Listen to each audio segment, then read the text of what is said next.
a plan that is both strong and effective. And I want to break that down into three parts. Obviously, one, we need an immediate response. Two, we need to tackle the dispute after the election, hopefully to bring it to an end. But three, perhaps most important of all, we need a long-term plan to build our economic fortress in Canada so we are never vulnerable to these kinds of threats again. Must be targeted reciprocal tariffs, targeted narrowly at those American goods we don't need, can make ourselves, or buy elsewhere to maximize impact on the Americans while minimizing impact on ourselves. Secondly, we must be prepared to protect jobs. Keeping Canadians working should be our top priority. And that's why we need to focus on maintaining the link. If a worker loses his job, it's much harder, longer, and actually more expensive for the government to try and get him back into employment than it is to try and keep him working in the interim period while this dispute is on. The Conservative government, if elected at the end of this month, will launch a Keeping Canadians Working Fund, a targeted temporary loan program for businesses that are directly hit, helping them keep workers on the job. Very similar to the type of program that John Baird initiated when we were in the Harper government during the great global recession. Binding people to their jobs, keeping their paychecks going while we can get through this trade dispute will help keep the horizon bright and keep our economy stable. But where do we go from there? The second part of the plan is we have to try to end this trade dispute. There's no guarantee, but we have to try. I will propose to the President to accelerate renegotiations of CUSMA, bringing in a new deal on trade and security. CUSMA must be renegotiated anyway, next year. Why wait? Why not get it done now? Why not end the uncertainty that is paralyzing both sides of the border and that is also costing us jobs today? We should set a firm date to finalize a new deal. And I will propose that both countries pause tariffs while we hammer out that deal. Keeping destructive tariffs in place kills jobs on both sides of the border and so serves no purpose at all. It does not make sense to go on killing jobs, disrupting markets, and weakening both our economies with on-again, off-again tariffs for months on end as Canadian businesses and workers live in paralyzed terror. In the meantime, during negotiations, suspension of tariffs would have to go both ways. Either they take them off or we would not. We would require this to be fully reciprocal as we work towards getting a deal. And as for the deal itself, any good negotiator would tell you that he wouldn't put his cards on the table before sitting down to talk. But Canadians do have a right to know what our red lines are. As I said, Canadians have the right to know what red lines I will draw in order to protect our country in these inevitable negotiations that any future prime minister will have and have quickly.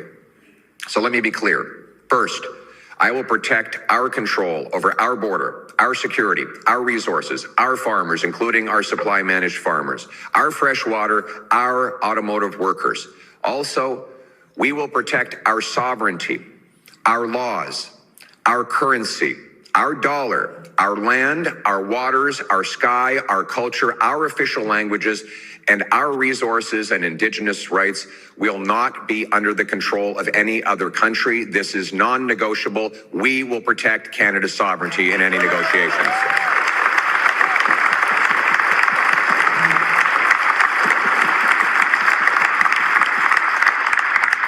Second, for years, the Americans have demanded we do more in defense. The truth is, Canadians have been demanding exactly the same thing. And so I will commit that any extra revenue generated from expanded trade with the United States will go right into our armed forces. We will hit our 2%. We will take back control of our Arctic waters from the Chinese and the Russians. We will rebuild our military and will become a truly sovereign nation with a strong armed forces that can protect us.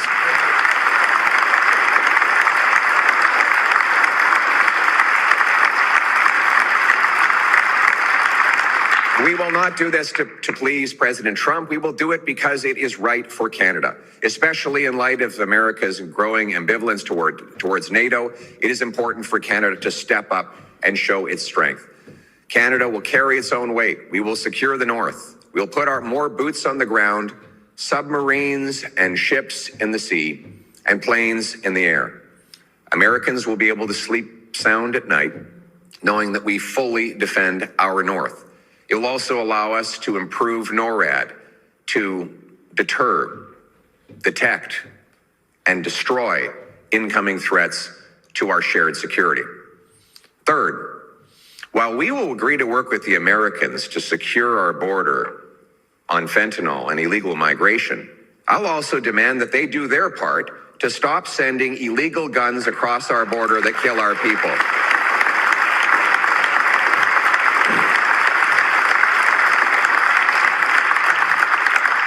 Now, how do we ensure that President Trump keeps his side of the bargain?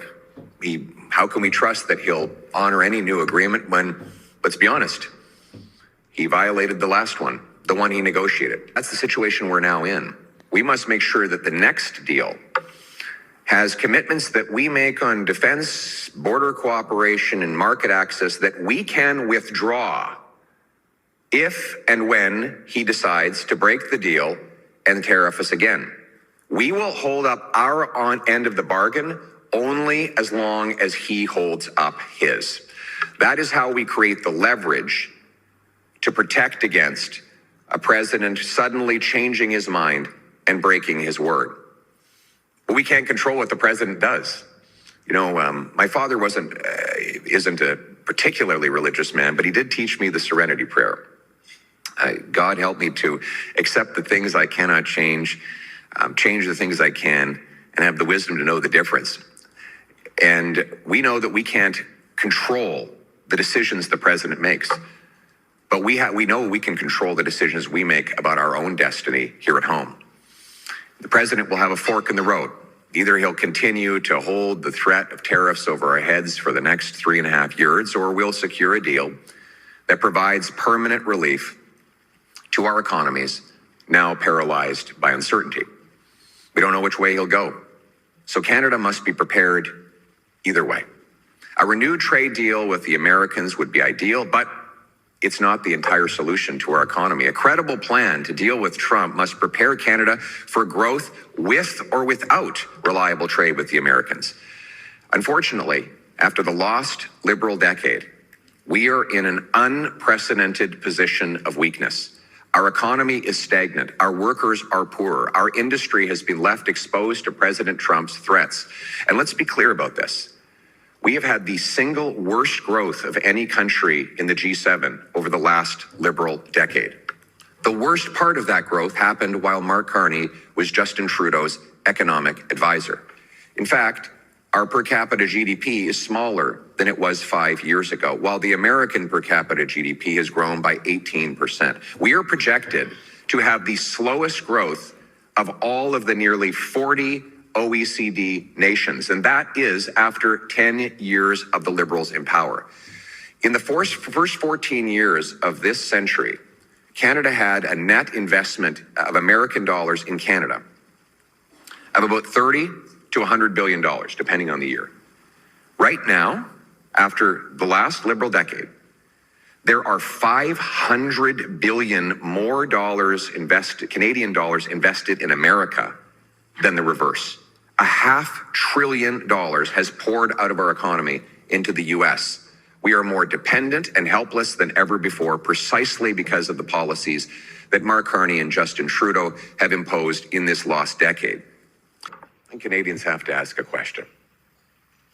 Why is Donald Trump so supportive of Mark Carney? Why has Trump anointed Carney the winner of the next election? Do you think it's because Trump has Canada's best interest at heart? when he says that he'd rather negotiate with a Liberal government? Or is he thinking about what he can get at Canada's expense? Here's what I think. Donald Trump knows that a fourth Liberal term under Mark Carney will make Canada even weaker and poorer than it was over the last decade, more dependent on American markets and vulnerable to his threats. He knows Mr. Carney is opposed to turning Canada into an energy superpower. He knows that Liberal agenda blocking energy production and pipeline construction will keep Donald Trump's thumb over our economy. In fact, Mr. Carney actually said, and I'm quoting here, more than 80% of current fossil fuel reserves would need to stay in the ground. Now, obviously, he means Canadian oil reserves. There would be more oil produced south of the border, profiting the Americans and making us weaker and more reliant. Trump knows that Mr. Carney will keep Justin Trudeau's industrial carbon tax on Canadian industry, as well as Trudeau's cap on Canadian energy, driving business south. And just yesterday, Mark Carney gave a wonderful gift to Donald Trump. He announced he will keep the Liberal No New Pipelines Law C-69 in place. Bill C-69